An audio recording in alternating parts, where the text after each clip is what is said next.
ఓం నమో వెంకటేశాయ.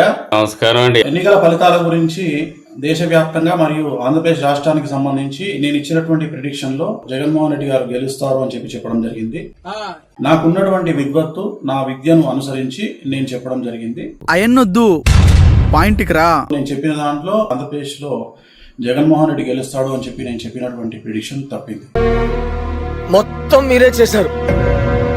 So చాలా రోజుల నుండి నన్ను విమర్శిస్తూ ఉన్నవాళ్ళు, నన్ను ట్రోల్ చేస్తూ ఉన్నవాళ్ళు ఒక లక్ష్యంగా చేశారు.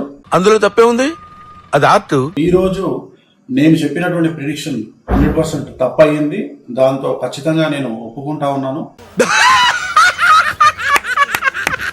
సో ఇన్ని రోజులు నాతో సహకరించి నాతో ఉన్న వాళ్ళకి, అలాగే ఇక ముందు నన్ను ఫాలో అయ్యి నాతో ఉండే వాళ్ళందరికీ కూడా మంగళాకాంక్షలు చెప్తా ఉన్నాను.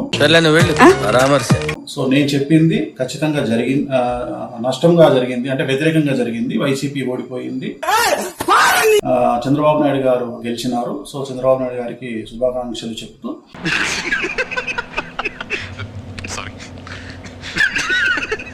ఇలాంటి సందర్భాల్లో చాలా మంది చాలా రకాలుగా విమర్శిస్తూ ఉన్నారు. ఆల్రెడీ నన్ను విపరీతంగా ట్రోల్ చేస్తూ ఉన్నారు, విమర్శిస్తూ ఉన్నారు. సో దాన్ని నేనేం ఆపలేను. ఇది రియలైజేషన్. సో నాకు సంబంధించినంత వరకు నేను మనస్ఫూర్తిగా జాతకాలు మాత్రమే చెప్పడం జరిగింది. ఎక్కడ నేను వ్యక్తిగతమైనటువంటి అభిప్రాయాలు జోలికి పోలేదు. సో దీంతో పాటు ఇంకొక విషయాన్ని చెప్పాలనుకుంటా ఉన్నా. చెప్పు. ఈ ప్రిడిక్షన్ తప్పవడం వల్ల, ఇది జగన్మోహన్ రెడ్డి గెలుస్తారు అని చెప్పినటువంటి ప్రిడిక్షన్ తప్పవడం వల్ల నేను ఒక నిర్ణయాన్ని తీసుకున్నాను.